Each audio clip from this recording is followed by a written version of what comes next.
magnética, o nosso primeiro vídeo oficial daqui desse YouTube começou e ele chegou. Eu resolvi então trazer uma série de programações e dicas fundamentais para você que está iniciando e quer finalmente dominar a área da ressonância magnética. Hoje eu quero te contar os melhores segredos para programar uma ressonância de crânio. Isso mesmo. Hoje eu vou te contar os melhores segredos para que você domine uma ressonância de crânio. E para melhorar ainda mais a nossa experiência aqui nos nossos vídeos no YouTube e no seu aprendizado de ressonância magnética, eu vou trazer com exclusividade o simulador do TMA, o simulador magnético em prática, que ele vai te ajudar a entender como você vai programar e te ensinar também a como programar o exame de crânio, que a gente vai tratar neste primeiro vídeo da série de programações deste canal. Para começar, vou te pedir um favor do fundo do meu coração magnético. Deixa o seu like aqui embaixo e se inscreve também neste canal para que o YouTube dissemine mais os vídeos que a gente está começando essa série aqui, para que mais e mais magnéticos venham fazer parte dessa comunidade de profissionais requisitados e bem pagos. A comunidade Sou Magnético. Então, fica aqui comigo que a gente vai começar agora a falar sobre ressonância de crânio. Para a gente começar a entender sobre ressonância da região do crânio, da região da cabeça, o exame ele tem em média ali de 20, 25 minutos, se tiver contraste. Se não tiver contraste, o exame dura em média de 15, 20 minutos, tá bom? Então, você precisa, para fazer um excelente exame de crânio, você precisa ter feito no seu paciente uma anamnese detalhada, buscar entender uma história clínica completa desse paciente, o que levou ele a realizar esse exame de crânio. Se ele tiver exames complementares da área, é importante também que ele leve para que você apresente para o médico radiologista e ele consiga definir um diagnóstico mais preciso e correto. Além do que, vai te ajudar a selecionar um protocolo específico. Outra informação importante que a gente precisa saber numa ressonância de crânio é que o seu paciente precisa estar extremamente bem orientado. Como assim, Camila? Você precisa, magnético, dizer ao paciente o tempo de exame, você precisa passar para ele as instruções de norma de segurança, você precisa deixar ele confortável para a realização do exame e também você precisa orientar a que o paciente ele fique um tempo parado, quietinho, porque ele não vai poder se mexer durante o exame. Movimento não combina com ressonância magnética. E caso tenha contraste endovenoso, a depender da história clínica do paciente, é necessário, a depender do contraste que você use, jejum de no mínimo 2 horas e exames de ureia e creatinina também. Vou falar mais para frente em outro vídeo aqui neste canal um pouco melhor sobre contraste, combinado? Outra coisa que você precisa focar muito, bastante, é sobre o posicionamento. Não é à toa que eu digo que posicionamento não é nada mais, nada menos que 85% de todo e qualquer exame em ressonância magnética, e com um exame de crânio não seria diferente. O paciente ele vai entrar em decúbito dorsal, head first supine, você vai colocar pads, aquelas almofadinhas de restrição de movimento para evitar a movimentação da cabeça, colocar também um apoio nas pernas para deixar a coluna confortável deste paciente e você precisa se certificar que esse paciente esteja confortável durante o exame e não esquecer de entregar a ele a nossa perinha, a nossa squeeze ball, nosso contato de comunicação com ele. Você vai utilizar durante o posicionamento para o exame de ressonância uma bobina auxiliar, uma bobina de cabeça, uma bobina chamada uma bobina head. A depender da máquina que você esteja, a bobina head ela vai mudar a sua configuração. A bobina head da GE é diferente da Siemens, que é diferente da Philips, que é diferente da Canon, que é diferente da Hitachi, não importa. Mas todas vão ter o mesmo objetivo: captar o sinal e fazer com que você faça imagens de qualidade da cabeça do paciente em questão que você está fazendo o exame, beleza? Outro ponto importante que a gente vai discutir aqui é sobre o protocolo. Um outro P da qualidade da imagem de ressonância extremamente importante para que a gente realize exames de alta qualidade. Vou citar aqui para vocês o protocolo de rotina, o protocolo básico que a gente segue em basicamente todos os exames de crânio. Mas peraí, existem, assim, motivos de mudança deste protocolo? Sim, mas eu vou falar um pouco detalhadamente para vocês logo em seguida. Se mantenha aqui para que você aprenda e pegue o fio da meada e se torne um profissional requisitado e muito bem pago. Basicamente, a gente tem um sagital T1, um axial flare, um axial T2, um axial gradiente, um axial de difusão, um axial T1, um coronal T2. E se tiver contraste, a gente faz um volumétrico e um T1 pré e pós-contraste. Um axial T1 pré e pós-contraste. Mas meu paciente aqui, ele tem uma história de Alzheimer, ele tem uma história de esquecimento. O que eu vou fazer para acrescentar neste protocolo? Você vai acrescentar uma sequência para estudos do hipocampo. Isso mesmo, uma região importante para o estudo desta patologia no crânio do seu paciente. Não deixe, em hipótese alguma, de acrescentar esse estudo no crânio do seu paciente. Estudo do hipocampo. Mas meu paciente tem uma história também de Parkinson. Faça um estudo da base do crânio, DP mais gradiente, para estudar essa relação aí da base do crânio. Então, é importante você acrescentar esse tipo de sequência também no seu exame, no seu estudo.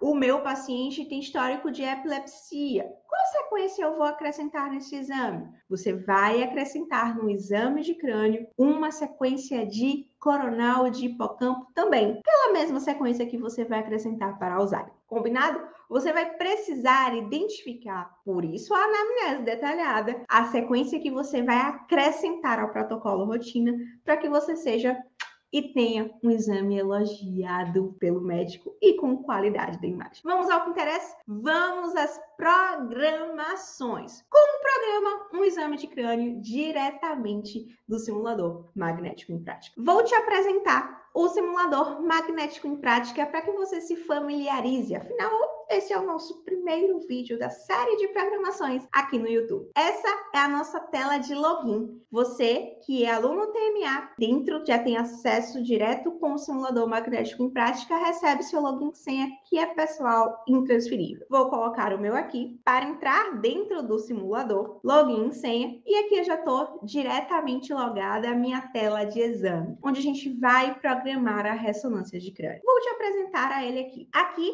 vai ficar o protocolo, todo o protocolo que a gente vai realizar nesse exame. Essas 6 telas aqui abaixo ficarão as imagens que foram saindo após sido programadas e processadas. Essas 3 aqui, telas pretas aqui em cima, maiores, é onde nós iremos programar o exame. Onde tem este reloginho aqui, ficarão os parâmetros. Neste bonequinho onde a gente vai fazer o registro do nosso paciente, essa pasta aqui ao lado é o nosso browser, como se fosse uma nuvem pessoal, fica todos os exames feitos por você salvos aí. Esse olhinho aqui significa a tela de tempo real, onde a gente vai acompanhar a saída das imagens. E essa setinha é a seta de saída. A gente volta para a página de login. E não menos importante, a gente também tem aqui o nosso Deixe Sua Opinião, onde os alunos eles dão dicas, elogios, falam sobre o simulador magnético em prática. Vamos começar a programar a ressonância de crânio. Eu vou abrir aqui para registrar. Vou me auto-registrar mesmo, tá? Vou colocar meu sobrenome, depois meu nome.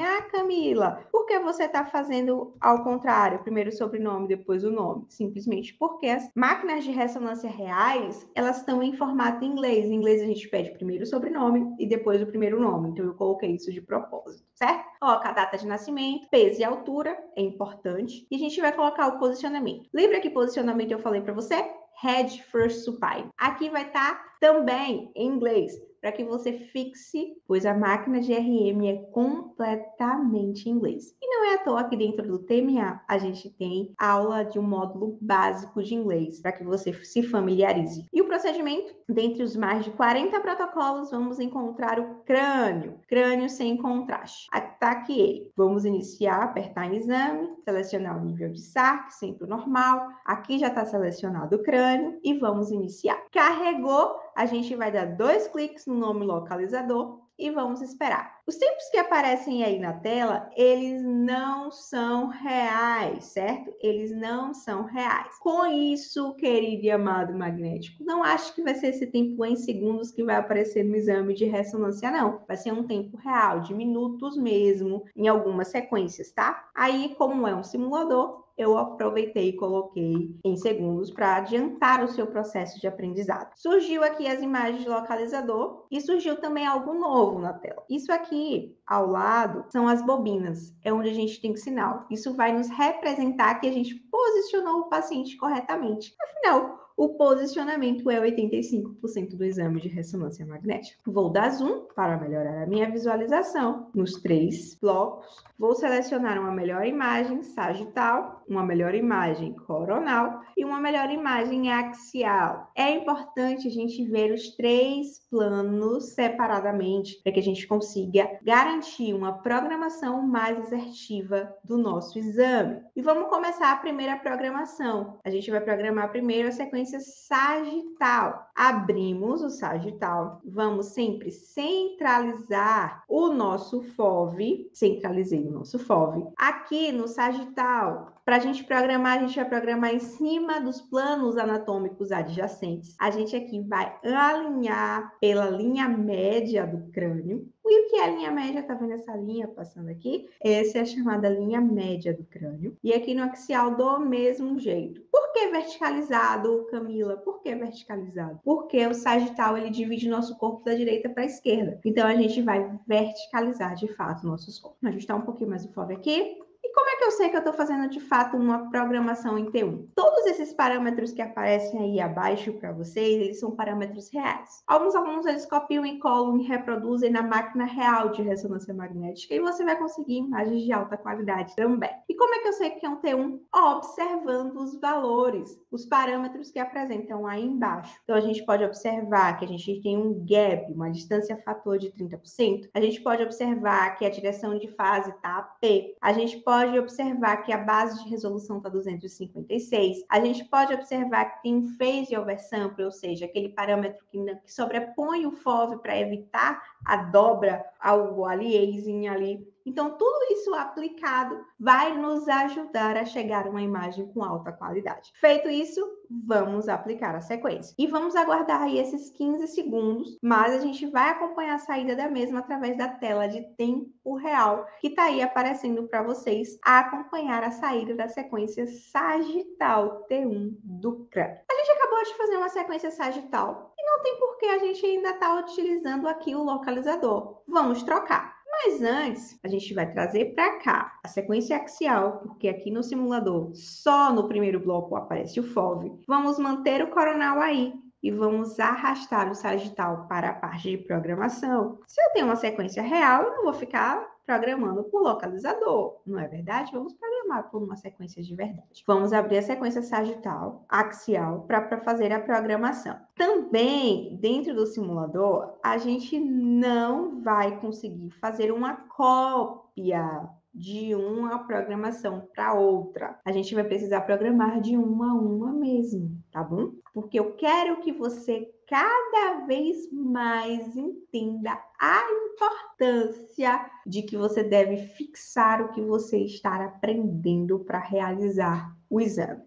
Tenho algumas observações importantes para falar sobre uma sequência FLAIR, que é uma sequência da família R, Inversion Recovery. É onde nessa sequência FLAIR a gente vai aprender e vai conseguir identificar patologias periventriculares e lesões desmielinizantes, caso o paciente tenha. Então é importante que em todo o protocolo de rotina de ressonância magnética a gente tenha de fato uma sequência FLAIR para fazer o estudo desse crânio. E Como é que a gente programa? Abrir o FOV aí no axial e ao invés de a gente deixar o corte verticalizado, nós iremos horizontalizar o corte. Afinal, o corte axial, ele divide nosso corpo em superior e inferior. Então, é deste mesmo jeitinho que nós iremos programar aqui na ressonância magnética em cima do coronal e também em cima do sagital. Com a diferença que aqui no coronal a gente angulou pela linha média novamente. Aqui no sagital a gente vai angular pelo corpo caloso, que é esse C que passa aqui no meio do nosso crânio, tá? Então a gente vai fazer uma angulação conforme o corpo caloso e vamos abrir o corte pegando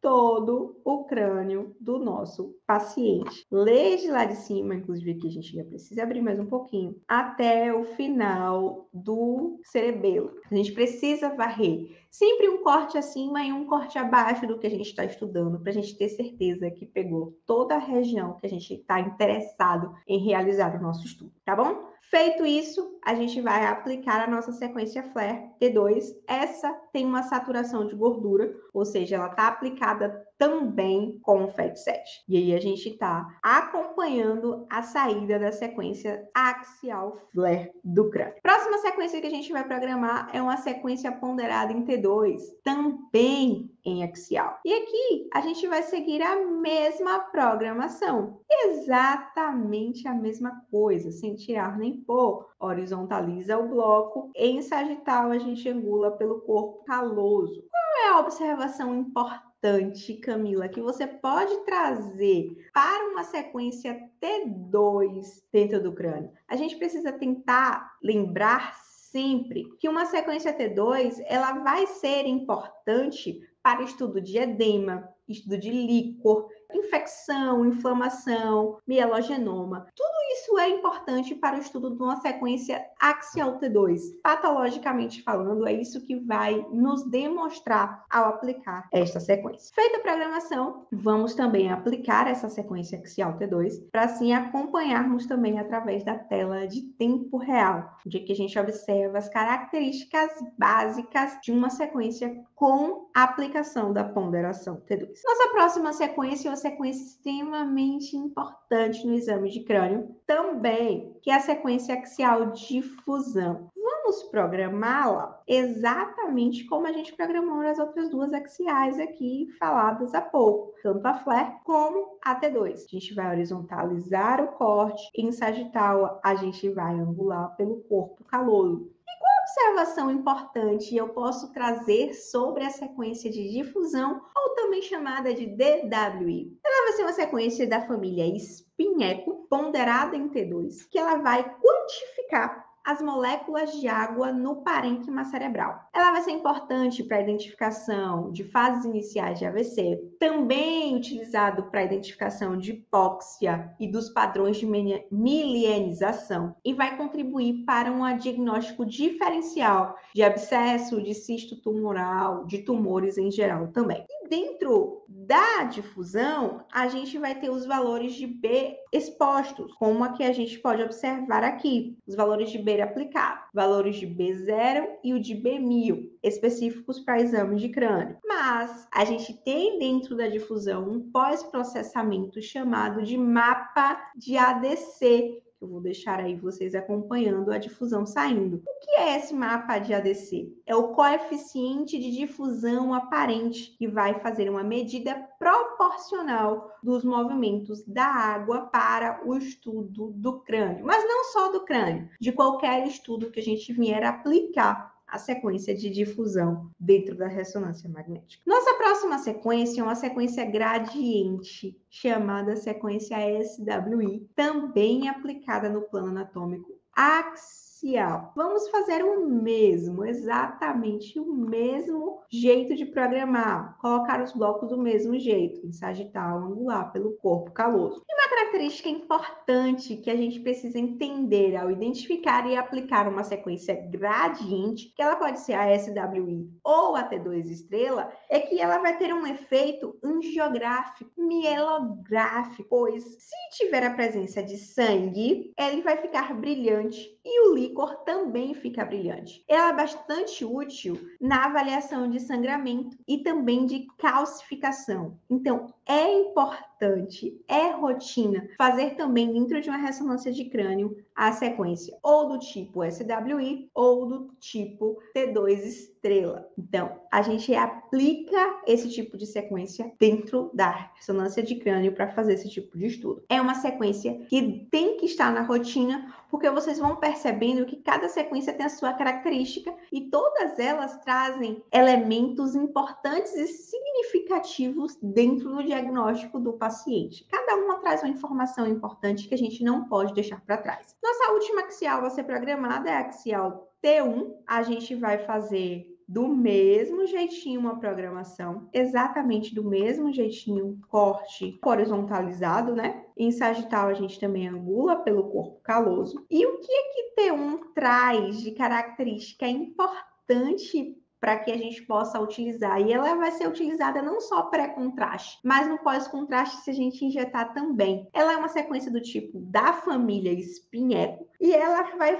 ajudar na avaliação anatômica do crânio, em hemorragias, em gordura, em melanina, em hemangioma. Tudo isso para ajudar no diagnóstico diferencial. Quando a gente aplica a sequência axial T1 pré e pós-contraste, a gente precisa entender que ela precisa ser exatamente a mesma, igual. Mas por que precisa ser a mesma? Porque a gente vai conseguir fazer uma subtração do pré com pós. E fazendo a subtração de sequências diferentes, a gente não vai conseguir realizar esse estudo. E para finalizar, vou trocar aqui, a gente vai programar um coronal. E aqui eu vou trazer um axial T2, uma axial de sequência pronta aqui, para a gente programar em cima para realizar a sequência, a programação da sequência coronal de crânio. E como é que a gente vai programar a sequência coronal de crânio? A gente vai abrir o FOV e ajustar o FOV aqui em coronal. E a gente também vai, em sagital, angular pelo tronco encefálico. Olha o tronco aqui, essa linha aqui atrás, essa parte do crânio. E a gente vai angular por ele. Vamos abrir. Coronal, a gente consegue dividir o crânio, o corpo, né? Em anterior, posterior. E em axial, a gente vai horizontalizar o bloco, porque a gente está fazendo uma divisão anterior-posterior. E abrir aqui para a gente fazer o estudo de todo o crânio do paciente. Então, justamente por isso que a gente faz o estudo coronal do crânio. E quais são as características, o que é que o médico ele está procurando ali quando a gente faz uma sequência axial T2 ou axial ou coronal T2 do crânio? Ele vai procurar ali estudar edema, líquor, hemorragia, infecção, inflamação, mielogenoma. Tudo isso vai trazer de características importantes para a gente realizar uma sequência coronal T2 também. Só que a gente estava fazendo uma sequência axial T2. Nesse caso, a gente mudou o plano anatômico, estamos fazendo uma sequência do tipo coronal, mas com ponderação T2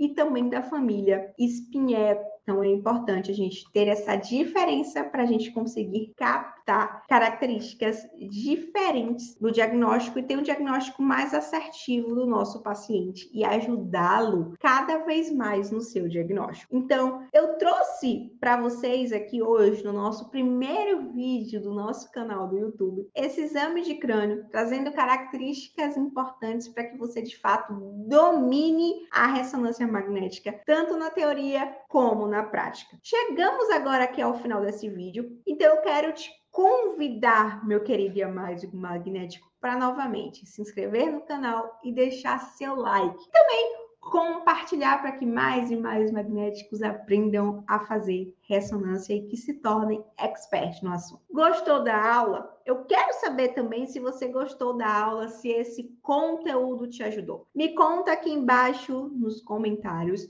E também eu quero saber de você, qual próxima ressonância magnética eu posso trazer aqui para você desse canal para te ajudar a se desenvolver como um magnético expert no assunto. Aqui abaixo também na descrição desse vídeo, eu deixei informações sobre o TMA, que é o Treinamento Magnético em Ação. Então, se você quiser conhecer, não esqueça de se inscrever no canal, curtir o vídeo e enviar para outro magnético, para que cada vez mais ele esteja se adaptando, melhorando, se comprometendo e se tornando expert no assunto. E aprender ressonância também, como você. Um beijo no coração e te vejo no próximo vídeo, aqui mesmo neste canal.